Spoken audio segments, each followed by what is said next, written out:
Laki-laki kok jadi tukang syair. Anak empu itu kan seharusnya jadi empu. Jadi empu yang lebih bagus, yang lebih hebat dari saya. Den Dwi Pangga itu memang tidak pernah tertarik dengan pekerjaan ini, Romo Empu. Katanya, empu itu mengabdi pada para pembunuh. Tapi kalau penyair adalah pencinta kehidupan. Pintar bicara anak itu. Siapapun yang sudah ditotol oleh Dewata untuk menjadi pembunuh. Bakar. Tanpa alat pun, dia akan jadi pembunuh. Ayah, saya mau pergi ke rumah teman. Ini lagi. Aku tidak pernah tahu apa maunya. Lontang-lantung. Sini kamu.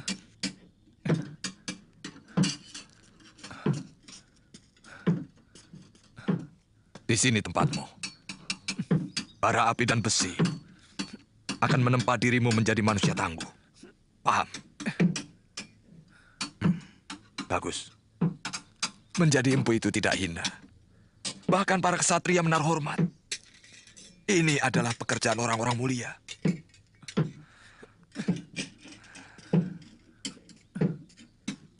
Sudah sana.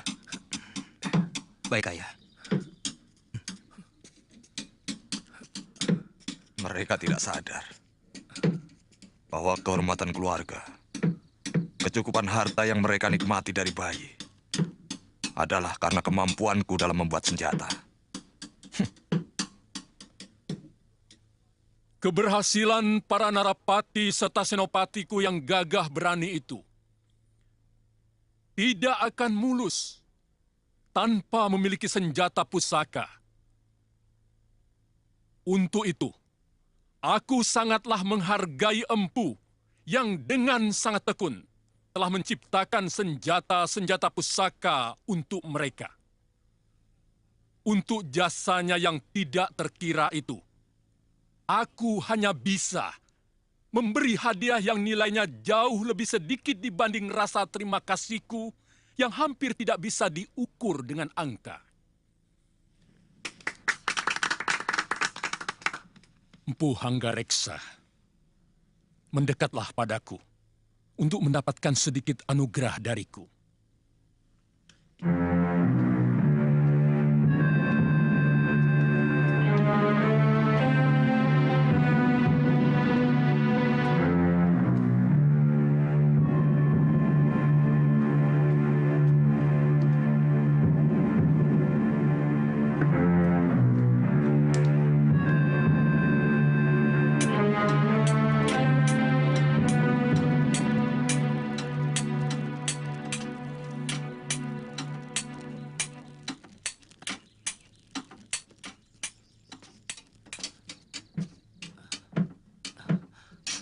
Sudah agak lama aku hanya membuat alat pertanian. Tapi dengan mutu baja yang lebih baik dari yang biasa dibuat. Mengapa? Padahal kata Ayah, semua senjata pusaka buatan paman pasti hebat. Membuat alat pertanian adalah pengabdian pada rakyat. Sedangkan membuat senjata adalah pengabdian kepada hawa nafsu. Yang akhirnya akan menyengsarakan rakyat.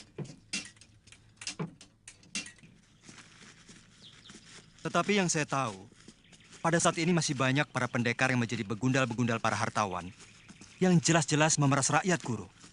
Bagaimana itu? Itu namanya bukan pendekar.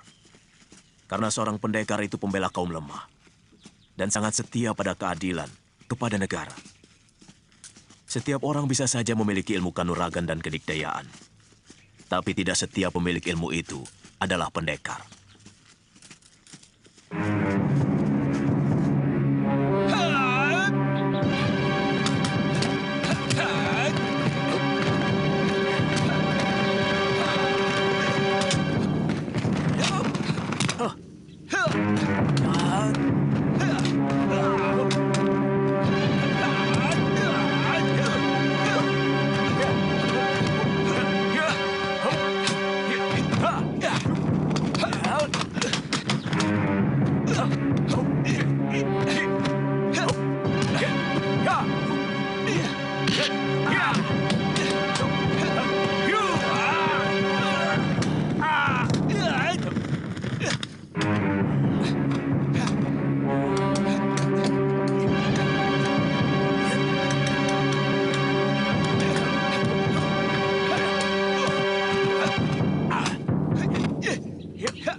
Kamandanu, gunakan jurus naga puspamu.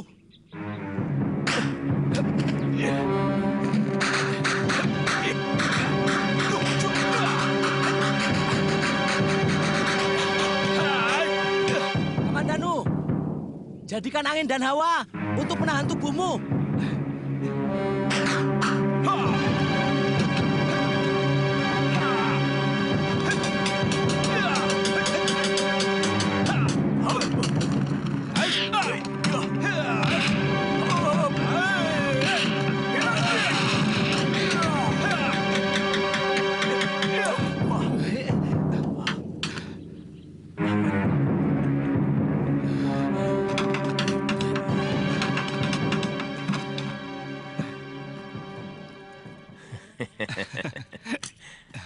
Kau berhasil mengecohku. Serangan tanganmu tadi begitu cepat sehingga menutupi pandangan mataku. Itu adalah kunci keberhasilanmu. Sayang, kau terlalu bernafsu menyerangku, sehingga kurang teliti. Benar, Guru. Saya merasa Guru selalu mampu membaca serangan saya. Mungkin arah serangan saya sudah Guru baca dari sorot mata. Benar. Seorang pendekar yang arif harus mampu membaca serangan lawan lewat sorot matanya. Iya. Sehingga kita dengan mudah menghadapi jurus lawan. Itu kamu harus pelajari. Baik.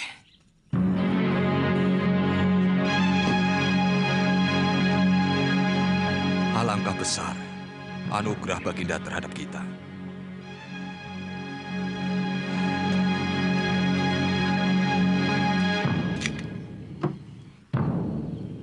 Lihat, ini semua karena pekerjaan ayah sebagai seorang empu.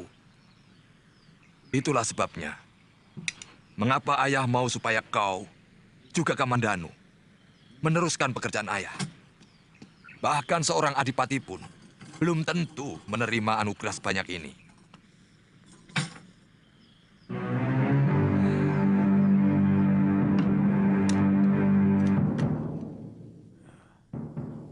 Bawa semua emas Kertanegara ini, Anggareksa. Sekeping pun aku tidak ingin memilikinya.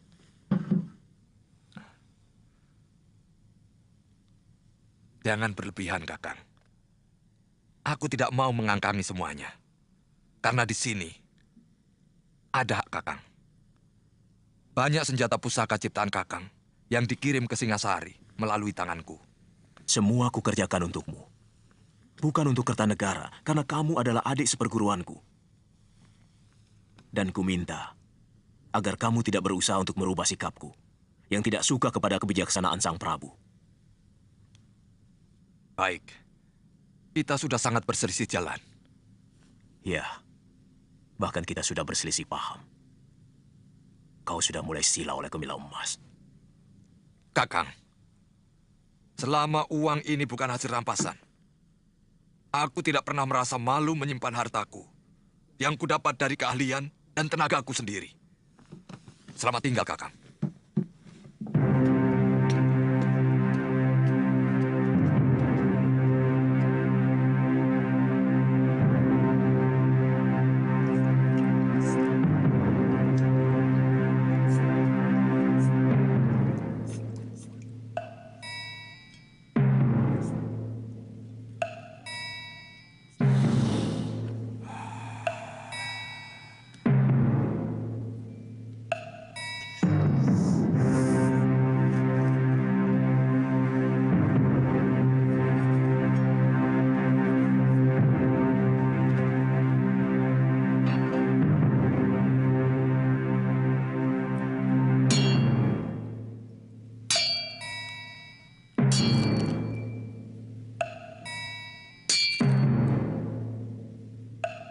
Masih kalah juga.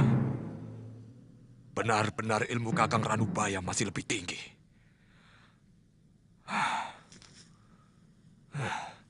Kakang Ranubaya akan membahayakan kedudukanku. Ini tidak boleh terjadi.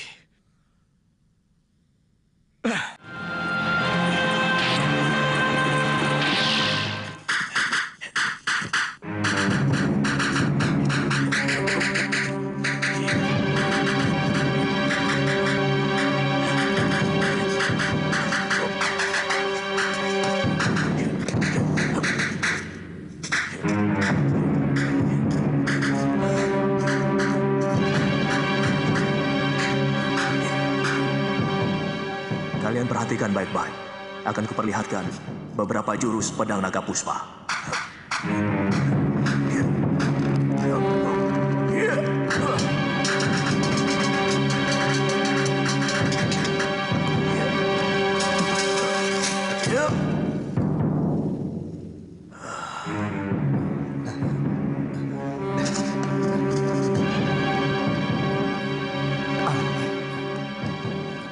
Guru, kok kayunya masih utuh, Guru? Awas! Help!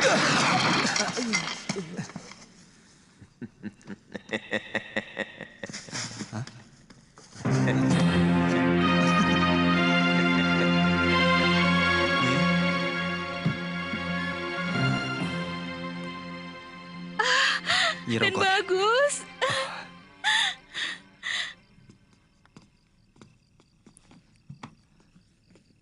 bagaimana kabar Ayahanda, Nyi? Sehat.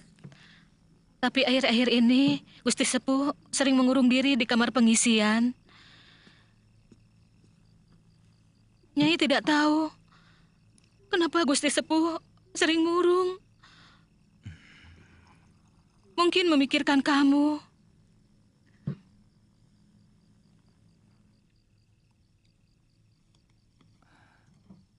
Apakah Ayahanda sudah tidur?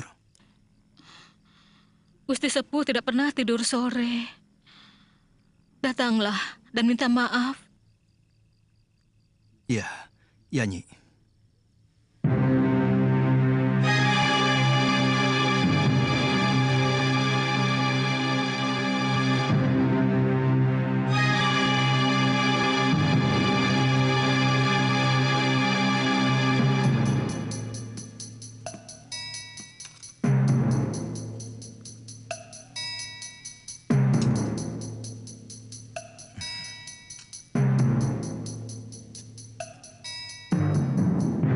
Tuli Paduka Gusti Prabu. Sebagai abdi yang ditugaskan membuat senjata pusaka dan semua perlengkapan tentara Singasari, serta mengelola ruang penyimpanan dan pemeliharaan senjata istana Singasari. Maka sesuatu yang merongrong kewibawaan negara benar-benar menghantui pikiran hamba. Di kampung tempat tinggal hamba Kurawan, ada seorang empu senjata yang juga baik mutunya. Dia bernama Empu Ranubaya. Berkali-kali hamba mengajak dia untuk ikut mengerjakan pesanan Paduka Gusti, tapi dia selalu menolak. Bahkan berani menghina Gusti Prabu sendiri. Hamba bersedia membantu utusan Paduka untuk menindak Empu Ranubaya yang cenderung untuk berkhianat.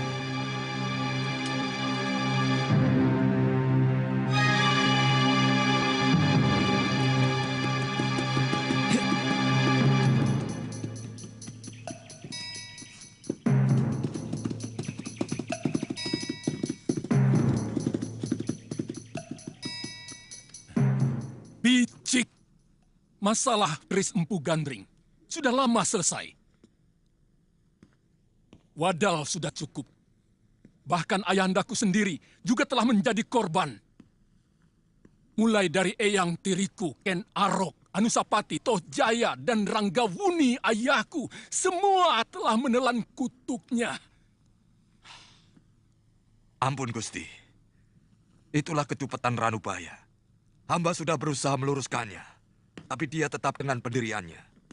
Terutama pada masalah yang terakhir. Ampun, Gusti. Ranggalawe, Kelihatannya di surat Ayahanda, semacam ada persaingan antara beliau dengan guru. Aku tidak pernah merasa bersaing dengan siapapun. Ayahmu seharusnya tidak perlu mencemaskan aku. Dengan penolakanku untuk tidak bekerja sama kepada Singasari, seharusnya dia lebih merasa gembira karena tidak ada saingan. Aku heran, malah dia membabi buta. Saya cemas kalau tentara Singasari akan menyiksa guru. Tidak akan kubiarkan siapapun menyentuh kulitku.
Boleh juga anak didikmu itu. Aku suka watak jahatnya. Mari.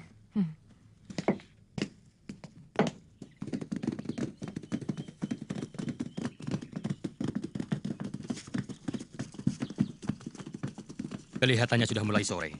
Apa tidak sebaiknya kita menginap di Apajek ini, Tuan Hanggarksa? Benar. Kita bisa kemalaman di hutan Gandasari.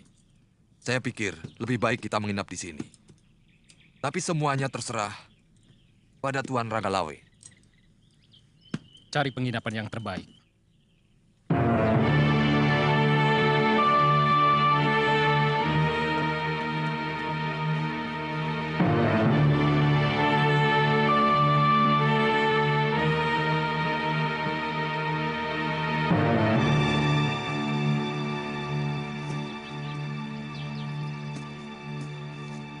Waduh, selamat datang tuan-tuan. Apakah tuan ingin menginap? Carikan kamar yang terbaik untuk Tuan Ranggalawe dan Empu Hanggarksa. Baik, tuan.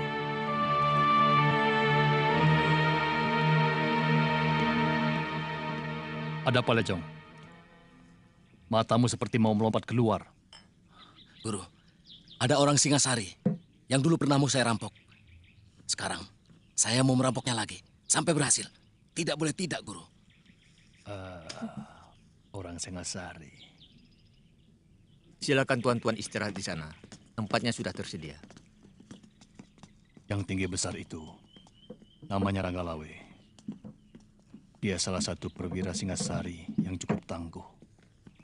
Dia sudah punya banyak pengalaman dalam berbagai medan pertempuran. Anak wira raja itu sangat sakti. Siapkan makanan dan minuman. Kalau yang berpakaian seperti pendeta itu, siapa? Aku belum kenal.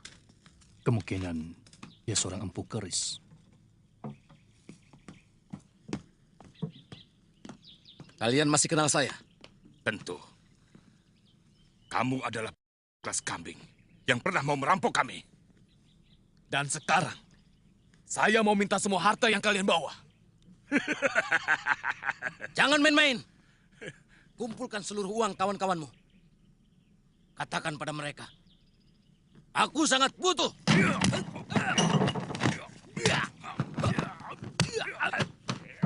Kau kenal mereka?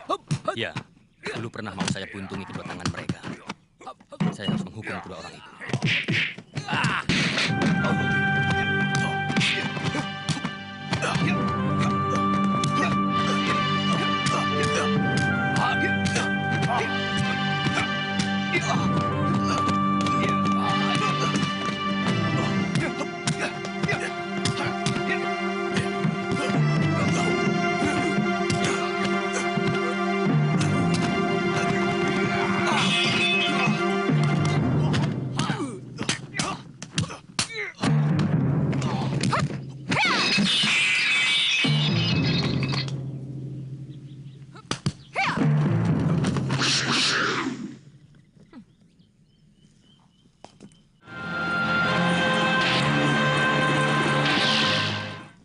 Sabar.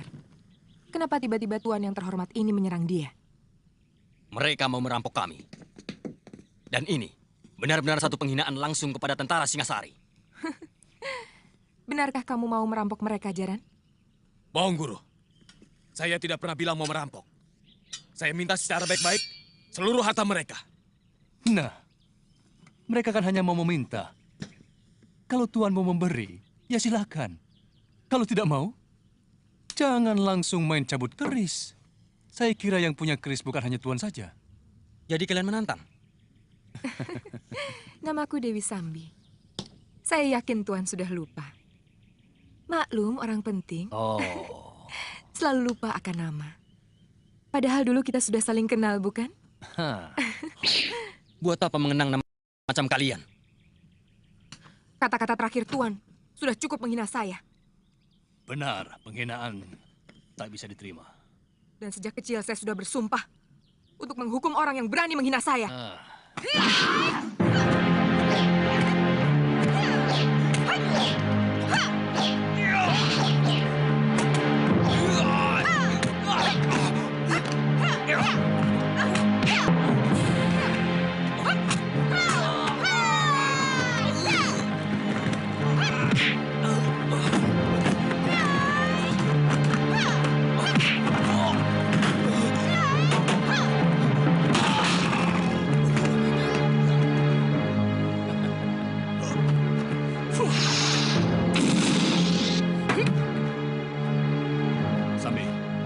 Biar aku yang mengurus orang-orang Singasari ini.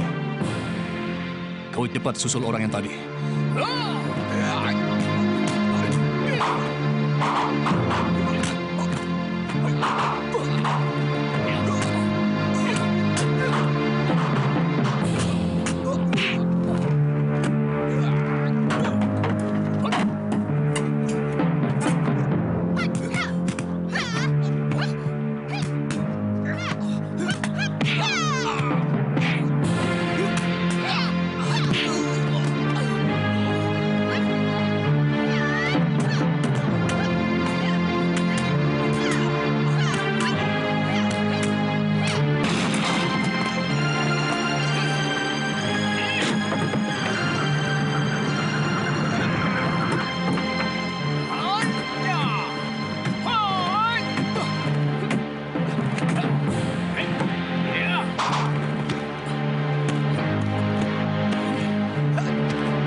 Hati-hati, Paman.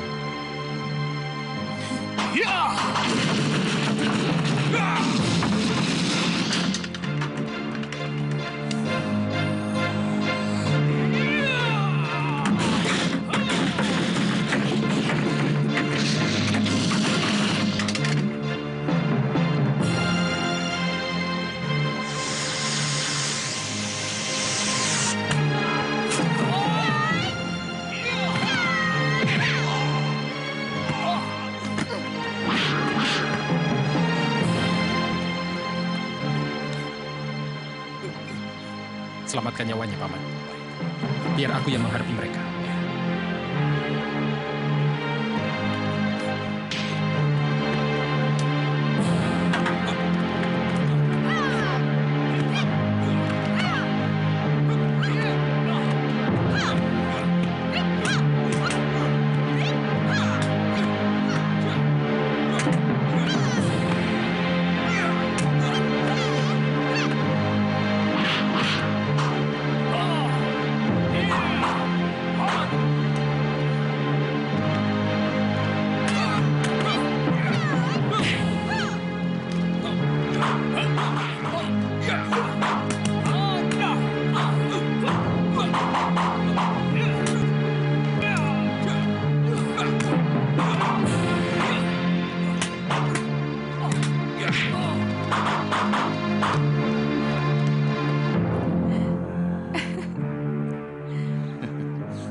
Kamu telah melukai seorang prajurit Singasari. Artinya, kamu sudah berani melawan negara. Gampang sekali mencap orang melawan negara. Sebagai pimpinan, seharusnya Tuan bisa lebih bijaksana. Apakah Tuan tidak melihat sendiri anak buah Tuan itu berbuat sewenang-wenang? Menghina dan mencerca orang seenak perutnya. Jangan memutar balik kenyataan, Nyi Sanak. Aku melihat kalian memang sengaja memancing keributan. Itu juga tuduhan Tuan, bukan perbuatan kami. Jadi seharusnya Tuan yang kami beri pelajaran.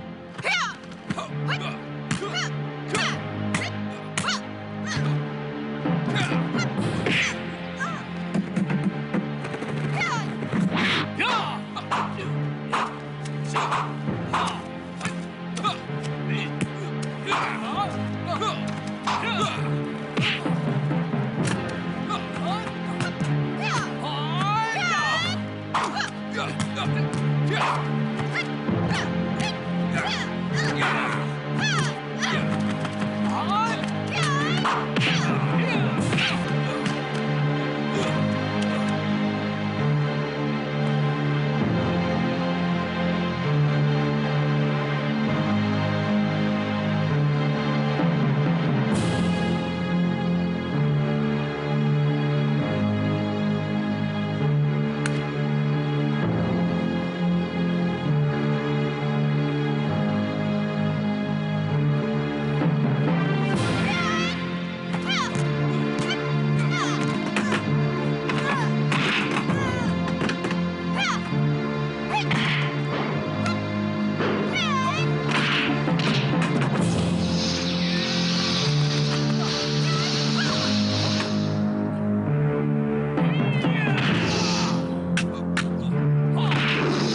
harus mencari penginapan, Jamus.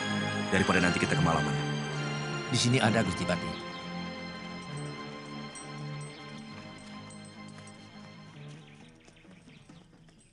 Tuan Ranggalawe, kalau Tuan mampu mengalahkan saya, silakan kami semua Tuan bawa ke penjara Singasari. Tapi kalau saya mampu mengalahkan Tuan, kami semua harus dibebaskan. Dan jangan ada lagi yang menghalangi langkah kami. Boleh. Tapi yang disebut kalah adalah sampai mati. Kau atau aku yang mati. Itu yang mengganggu langkah kami. Tuan Ranggalawe, syarat Tuan kami terima.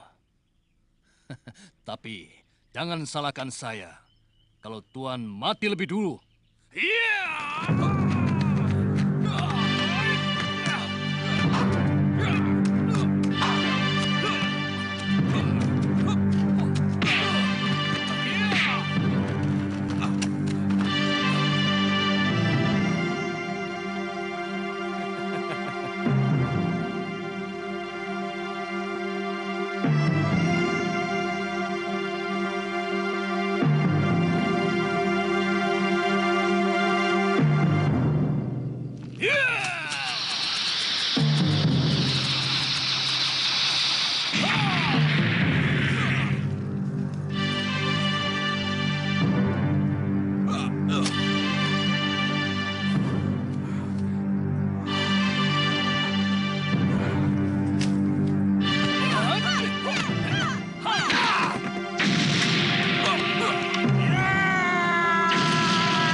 Gusti Pati. Jangan diteruskan. Tuan Patih Kebawmundarang, apa urusan Tuan dengan kami? Ini daerah Singosari, bukan Gelang-Gelang. Tuan tidak berhak melarang siapapun di sini. Sabar. Memang ini bukan daerah kekuasaan saya. Saya juga sebenarnya tidak enak ikut campur. Walaupun hanya untuk mendamaikan. Tuan Ranggalawe, mereka ini adalah orang-orang saya. Sebagai Patih Gelang-Gelang, saya minta maaf atas kesalahan mereka. Saya tidak suka diolok-olok. Mereka jelas telah melecehkan kami, tentara Singasari. Itulah mereka. Mereka tidak tahu sedang berhadapan dengan siapa. Mereka tidak kenal Tuan Ranggalawe yang sudah termasyur sebagai Panglima Perang Pilih Tanding. Baik, karena Tuan sebagai pejabat Gelang-Gelang, saya maafkan mereka. Tapi saya tidak mau melihat mereka di tanah Singasari. Kalau masih juga saya jumpai mereka, terpaksa mereka akan berhadapan denganku. Dan hukumannya, mati. Terima kasih Tuan Ranggalawe. Saya akan perintahkan mereka untuk kembali. Sekarang juga.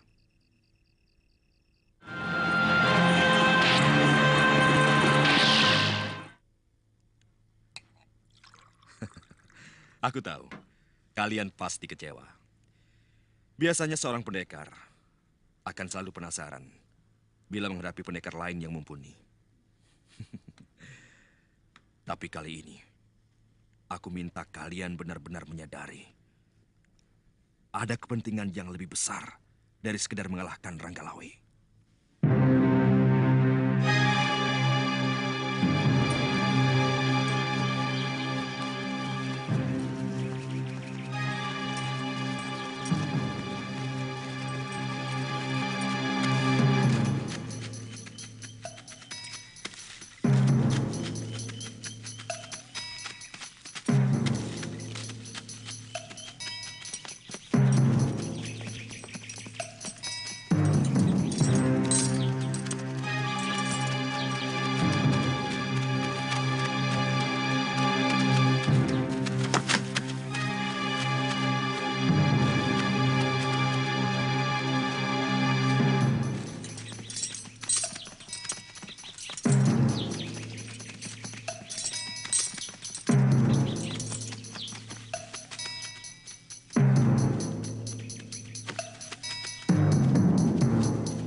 Guru, ada rombongan tentara Singosari telah memasuki desa. Mereka mungkin mau menangkap Guru. Sebab Ayahanda ada di antara mereka, Guru. Di mana kalian lihat? Di Bukit Padang Rumput. Masih ada waktu. Wirot, kamu jaga jalan menuju kemari. Kalau mereka sudah terlihat, cepat beritahu. Baik, Guru. Apakah Guru mau menyerah? Aku akan pergi. Sebab kalau aku sampai tertangkap, nasib ayahmu tidak akan lebih baik. Tentu kau pernah mendengar tentang Kris Empu Gandring? Iya, pernah, Guru. Empu Gandring tewas oleh Ken Arok. Dan terus-menerus, Kris itu menuntut balas pada sanak kadang Ken Arok yang meneruskan kekuasaannya di Singasari. Tentu saja para cantrik-cantrik Empu Gandring menaruh dendam kepada Singasari. Dan salah seorang murid terkasih dari Empu Gandring adalah Empu Bango yang mempunyai murid tunggal bernama Empu Sasi. Mereka ini semuanya bersumpah untuk tidak mengabdi kepada Singasari. Termasuk dua orang muridnya yang bernama Empu Ranubaya dan Empu Hanggareksa. Ayahmu sendiri. Tapi ternyata ayahmu lebih memilih untuk mengkhianati sumpah itu. Kamandanu, untuk sementara kita harus berpisah. Jurus naga puspa yang kau pelajari, tinggal jurus pamungkasnya saja. Suatu saat kita pasti bertemu lagi. Guru mau kemana? Bolehkah saya ikut? Jangan. Aku tidak mau ada bibit perpecahan timbul di rumahmu. Sementara aku meninggalkan Kurawan, sambil mempersiapkan senjata buatmu. Sebagai pelengkap jurus naga puspa yang kau pelajari. Suatu saat kita pasti akan bertemu. Waktunya sudah sempit. Rumah ini harus kubakar. Aku tidak mau ada orang Singasari yang menyentuh barang-barangku.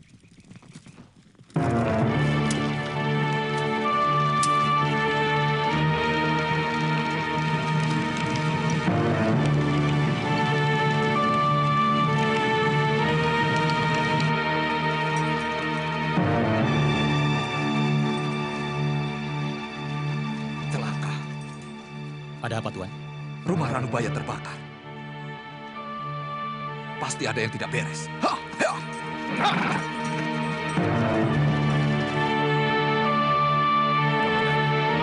Aku rasa kini saatnya kita berpisah. Aku berjanji suatu saat aku akan mencarimu. Untuk menyerahkan keris yang aku ciptakan. Untuk melengkapi jurus naga puspa.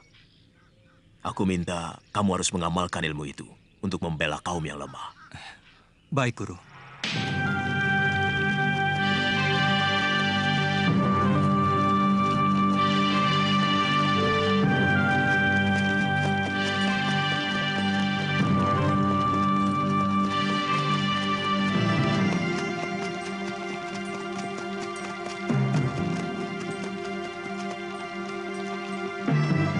Cari di sekitar tempat ini.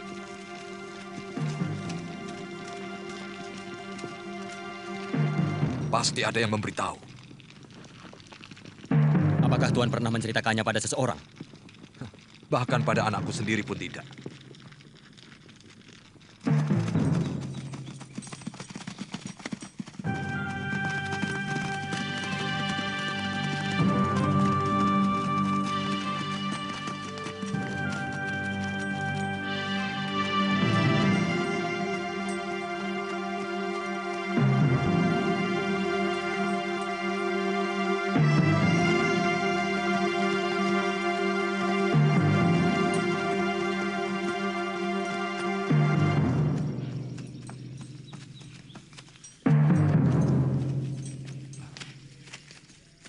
Kamandanu, mengapa kau di sini?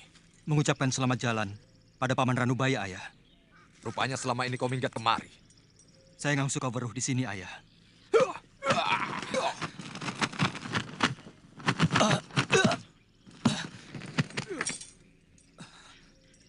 Kurang ajar. Kau pasti sudah ketularan pikiran pamanmu yang keblinger. Balelo. Yang saya dapatkan dari beliau adalah kejujuran dan juga kebersihan jiwa, Ayah. Cukup! Aku tidak mau mendengar alasan dari empu yang berpikiran picik macam pamanmu. Apakah bisa disebut picik? Hanya karena beliau tidak sejalan dengan pemikiran Gusti Prabu Kertanegara yang lebih mementingkan kekuasaannya daripada kemakmuran rakyatnya. Kurang ajar. Kamandanu! Kau harus mempertanggungjawabkan mulut yang telah berani lancang. Saya tidak akan lari dari tanggung jawab.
Maaf Tuan Ranggalawe.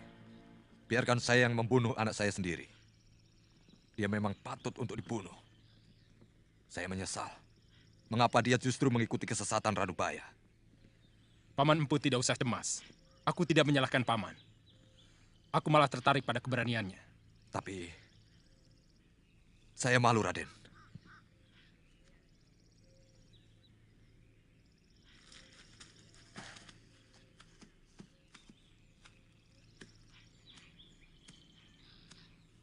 Aku kenal jurus-jurusmu. 12 jurus naga puspa, ciptaan Pugandring. Kukira ilmu itu sudah lama sirna. Ternyata masih ada yang mewarisi. Kau siap, Kamandanu?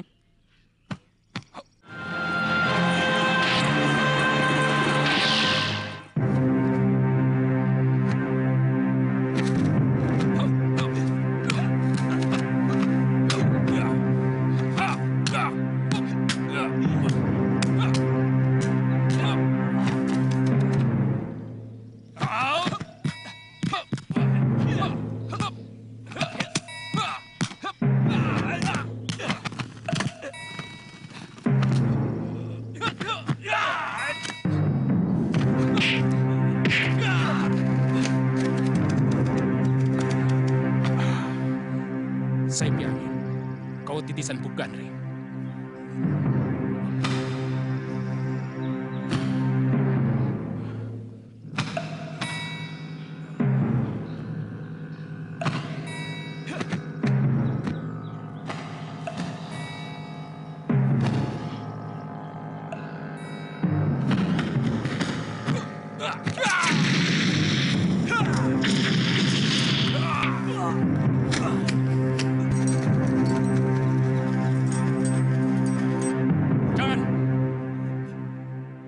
Aku sangat menghargai kejantanan dan keberaniannya. Dia pemuda yang patut kita hargai. Karena sikap yang jelas dan berani bertanggung jawab pada perbuatannya.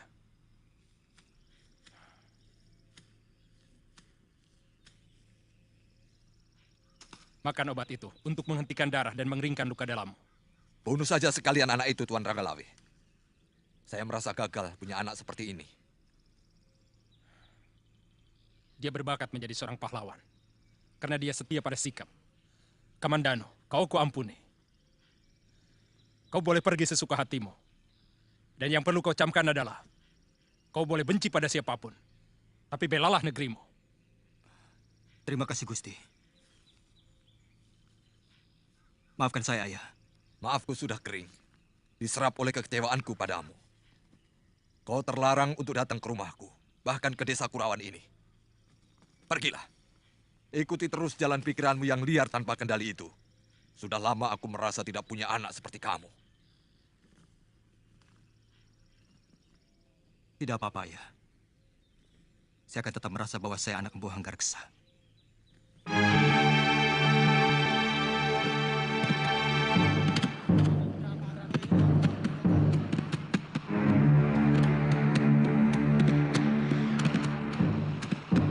Woi, ada kapal besar datang! Woi, ada kapal besar! Woi, ada kapal besar datang! Woi, ada kapal besar! Ada kapal besar datang! Mereka seperti dari negeri seberang. Lihat, bentuk kapalnya berbeda.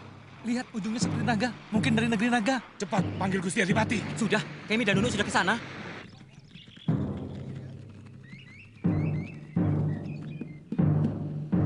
Ya, terus! Dorong, rapat! Terus! Dorong terus! Ayo, rapat terus!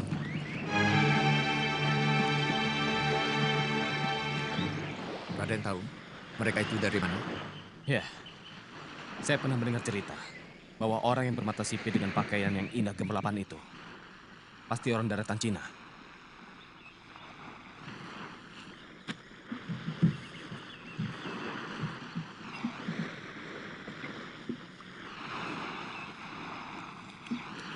Kami datang dari kerajaan Mongol. Kami mau ke kota raja. Bisakah Tuan menunjukkannya? Bisa. Tapi tuan-tuan ini mau ke kerajaan mana? Karena di sini banyak sekali kerajaan-kerajaan kecil dan kerajaan besar. Saya mau ke kerajaan Jawa. Nama rajanya Prabu Kertanegara. Prabu Kertanegara. Kelihatannya mereka sangat ramah dan bersahabat. Sementara ini mereka berada di Wisma Tamu, diantar oleh Gangadhara. Kalau begitu, besok akan kulaporkan pada Gusti Prabu. Mudah-mudahan tidak membuat masalah. Soalnya, akhir-akhir ini Gusti Prabu seperti sedang resah.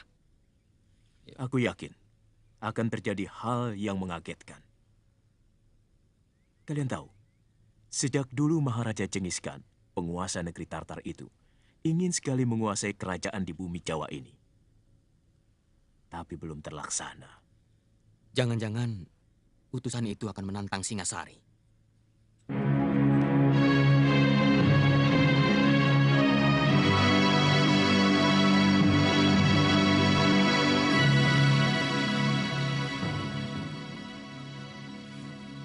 Hamba mengaturkan surat dari Baginda Maharaja Kubilai Khan, penguasa dari daratan Hindustan hingga pantai timur negeri Cina.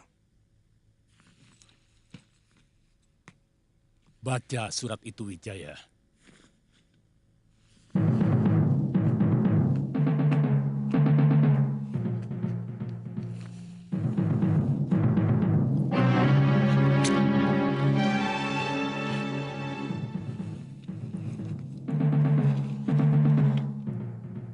Salam sejahtera buat Tuan Prabu Negeri Jawa. Aku Maharaja Kubilai Khan, pemimpin bangsa Yuan yang kekuasaannya menghampar dari tanah Hindustan sampai ke ujung timur negeri Cina. Akan menjamin keselamatan negeri Tuan kalau Tuan mengakui kekuasaan kemaharajaanku yang perkasa. Pasukan kuat kami mampu bergerak seperti badai gurun pasir, menghancurkan siapa saja yang berani menentang kekuasaanku. Kapal-kapal lautku mampu menutup lautan dan sungai-sungai di negeri Tuan. Sebaliknya, kalau Tuan Prabu menerima ajakan baikku, maka kami akan membuka perdagangan dengan negeri Tuan dengan perasaan damai. Jawaban Tuan Prabu sangat kutunggu.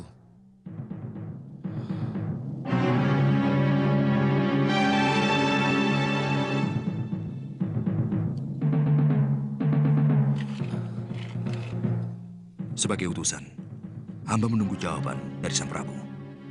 Mendekatlah kau kemari.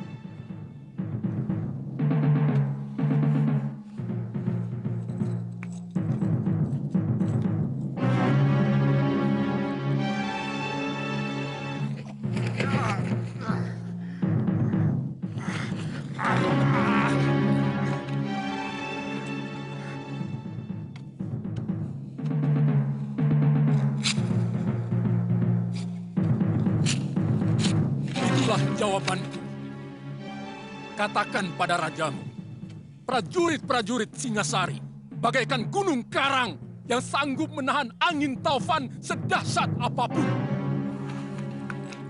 Kau akan menyesal dengan perlakuanmu ini. Negerimu akan merata dengan tanah.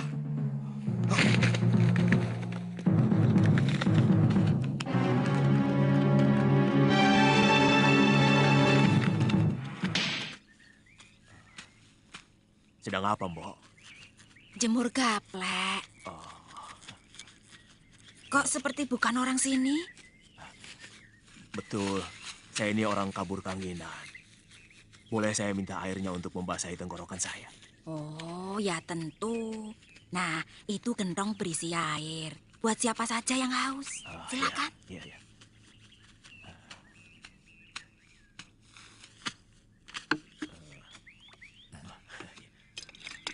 Minta ya, Pak.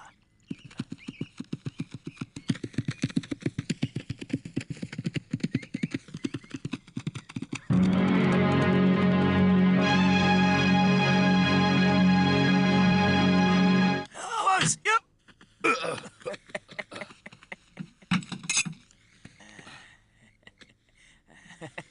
Sayang, golok sebagus ini, tapi mutu bajanya kurang sempurna. Dia tidak bisa berbuat apa-apa. Kalau lawannya dengan golok yang mutu bajanya lebih sempurna. Agaknya kau mengerti tentang senjata orang tua. Tuhan bisa bahasa kami. Bagaimana dengan ini? Tenaga dalammu yang bagus, bukan golok Tuhan. Kamu lihat sendiri. Bagaimana meja itu terbelah dengan mudah.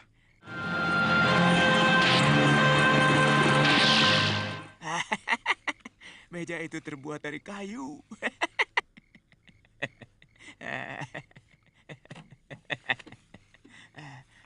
Aku jadi semakin penasaran denganmu orang tua. Siapa sebenarnya kamu?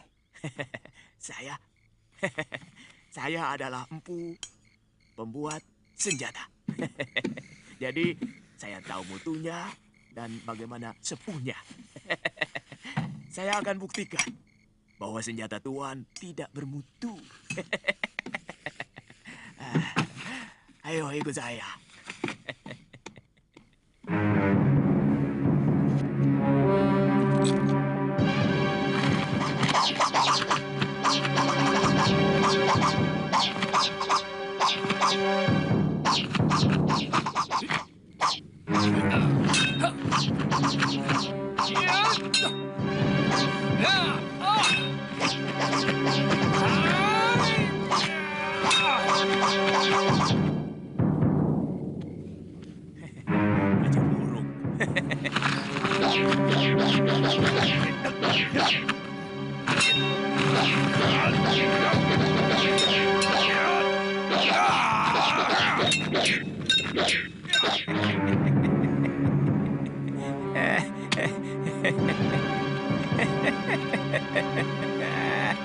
Kurang ajar. Kita ditertawakan orang Jawa itu. Suruh dia buktikan bahwa senjatanya lebih baik dari milik kita. Orang tua, kau harus buktikan bahwa senjatamu lebih baik dari yang kami miliki.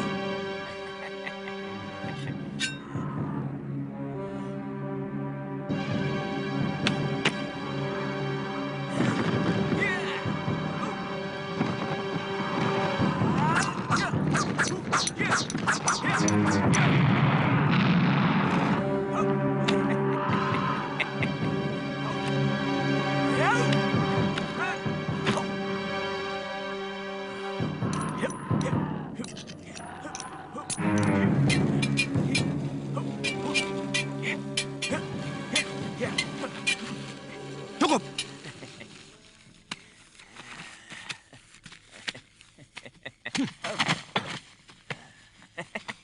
Boleh aku lihat senjatamu orang tua? Ini asli buatan Jawa. Dengan bahan besi yang ada di perut-perut gunung. Di tanah Jawa ini.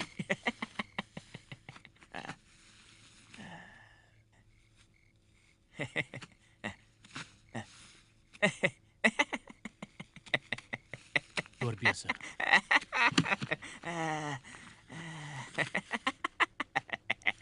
senjata Tuan memang hebat. Kami mengakui kelebihan Tuan dalam ilmu membuat senjata.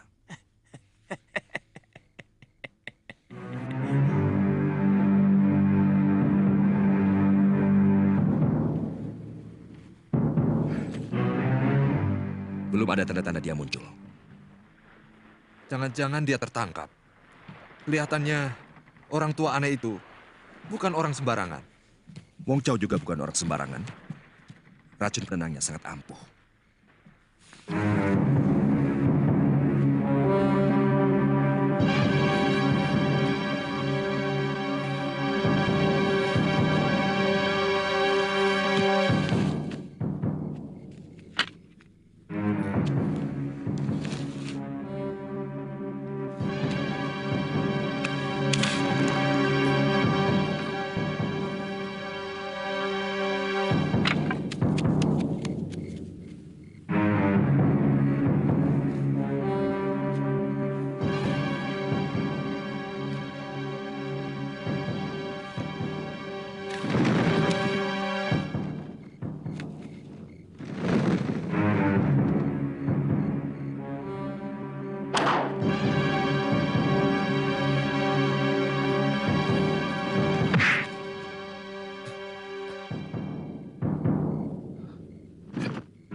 Kami sengaja menculik Tuan, karena kami menduga Tuan adalah mata-mata yang sengaja dikirim ke Kertanegara untuk mengawasi kami. Sekarang Tuan kami jadikan tawanan negara. Silakan.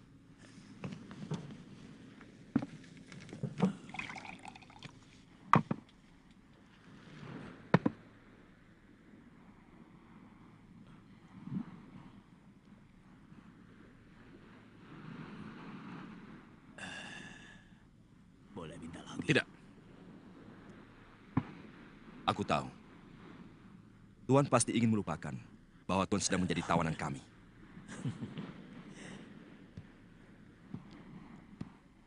Kalau dia mau tambah anggur lagi, suruh dia lawan saya, Tuan.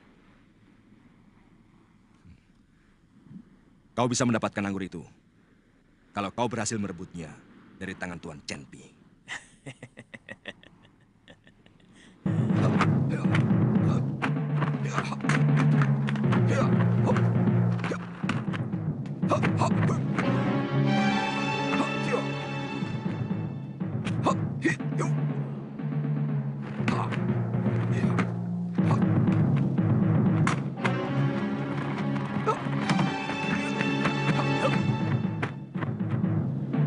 Ayo.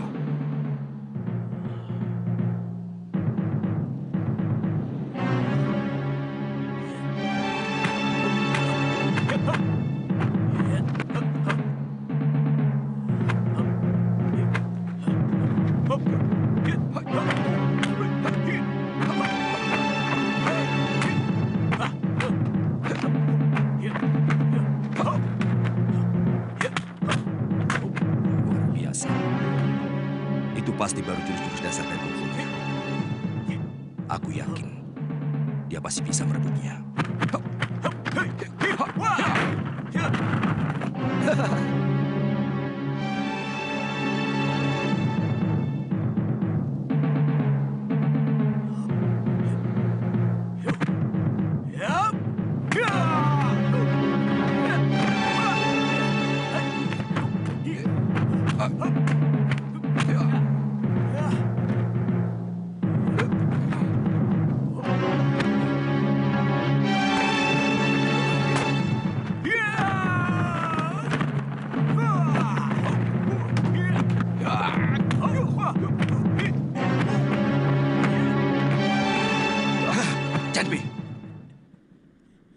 Orang tua ini telah mendapatkan haknya sesuai janjimu.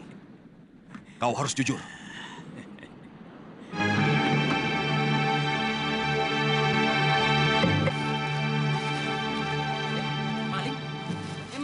Maling, itu maling. Ayo, maling. Aduh, jangan, ampun. Ampun, Kang. Ampun, saya bukan maling. Benar. Ampun, jangan. Saya tidak nyuri. Bohong. Hentikan!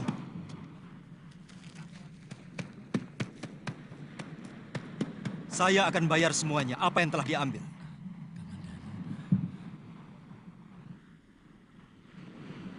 Wirot, kamu mau ikut kalau aku pulang ke Kurawan?